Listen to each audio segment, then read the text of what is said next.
لاہور میں دو کنال ہیں، ایک BRB کنال جسے بڑا کنال بھی کہا جاتا ہے اور ایک مین کنال جسے چھوٹا کنال کہا جاتا ہے۔ BRB کنال کو لاہور کی فرسٹ لائن آف ڈیفنس بھی کہا جاتا ہے کیونکہ اس نے 1965 کی پاک بھارت جنگ میں ایک اہم کردار ادا کیا تھا۔ یہ ایک منفرد لکیری پارک کا مرکز ہے جو طویل ترین عوامی گرین بیلٹ اور مقبول تفریحی مقامات میں سے ایک کے طور پر کام کرتا ہے، اور اس کے دونوں طرف سڑکیں ہیں جنہیں کنال بینک روڈ کہا جاتا ہے۔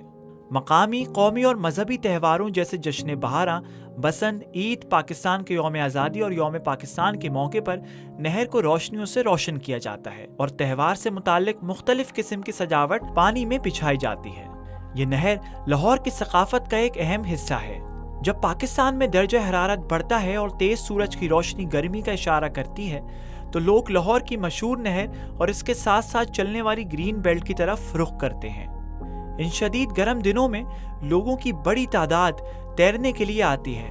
یہ نچلے متوسط طبقے کے خاندانوں کے لیے ایک مقبول منزل ہے۔ نوجوان لڑکے ہجوم بناتے ہیں لیکن شام کے وقت کناروں پر کافی تعداد میں خاندان بیٹھے نظر آتے ہیں اور عورتیں پانی میں پاؤں رکھتی ہیں۔ کنال پہ جی روزے ہیں اور گرمی ہے اور لوڈ شیڈنگ بھی ہے، تو اسی وجہ سے نہانے کے لیے آئے ہیں تاکہ تھوڑا سا فریش ہو جائیں۔ جب سے چھوٹے ہیں جی، جب سے ہوش سنبھالا ہے تب سے ہی آ رہے ہیں۔ اب تو یہ بھی نہیں یاد کتنے سال ہو گئے اور کتنی مرتبہ نہا لیا اس نہر میں۔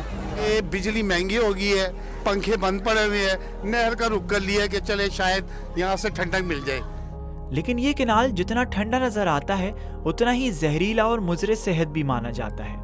کئی دہائیوں سے گھروں کا اور صنعتی گندا پانی لاہور برانچ کنال میں گر رہا ہے، جو اس کی لمبائی کے ساتھ ساتھ آنے والے درجنوں غیر منظور شدہ ہاؤسنگ سوسائٹی اور دکانوں سے آنے والے گٹروں اور ڈرین پائپوں سے بہہ رہا ہے۔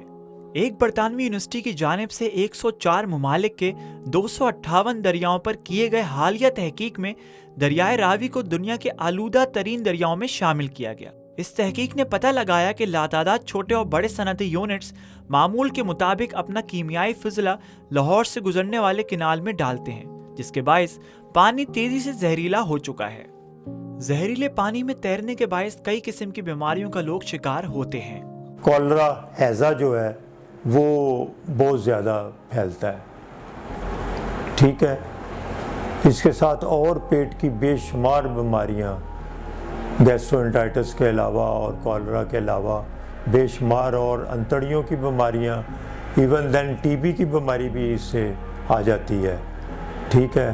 ہڈیوں کی بیماری بھی اس سے آ جاتی ہے جو کہ گندے پانی سے جاتی ہیں، اور اس سے پیٹ کے بہت سارے کیڑے جو ہیں وہ پیدا ہو جاتے ہیں جو کہ مسلسل آپ کی جان ہی نہیں چھوڑتے۔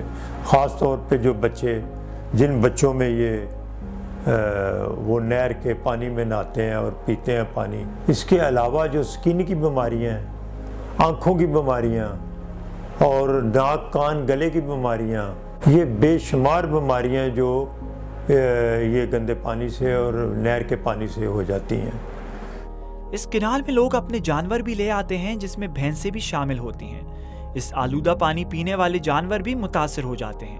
ایک حالیہ تحقیق سے یہ بات سامنے آئی ہے کہ ان جانوروں کا دودھ جلد کی متعدد بیماریوں کے علاوہ مختلف اعضاء کے کینسر اور انسانوں میں دیگر امراض کا باعث بنتا ہے، جبکہ ماحولیاتی محکموں کا کہنا ہے کہ کافی حد تک انڈسٹریل ویسٹ کو کنٹرول کر لیا گیا ہے، مگر بڑھتی ہوئی آبادی اور سیوریج جنریشن کے باعث کنال کا پانی مستقل گندا ہو رہا ہے۔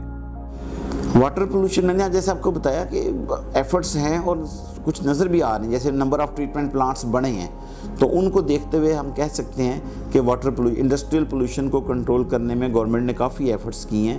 کمبائنڈ ٹریٹمنٹ پلانٹس بھی لگائے ہیں، انڈیویجولز بھی لوگ لگا رہے ہیں، کچھ انٹرنیشنل پریشرز بھی ہے ان پر، تو اس سے تو بہتری نظر آتی ہے۔ لیکن کیونکہ ہماری پاپولیشن بڑھ گئی ہے اور دوسری طرف سے ہمارا شہروں میں سیویج جنریشن بھی زیادہ ہو گئی ہے، تو یہ ایک کمبائن سا افیکٹ ہے جس کو مانیٹرنگ کی جاتی ہے تو کچھ رزلٹ جو ہیں پازیٹیو سامنے آتے ہیں، کچھ نیگیٹو سامنے آتے ہیں۔ کنال کے پانی کو صاف رکھنے کے لیے پہلے سے زیادہ مؤثر اقدامات اٹھانے ہوں گے کیونکہ یہ کنال لاہور کے لوگوں کے لیے ایک اہم حیثیت رکھتا ہے۔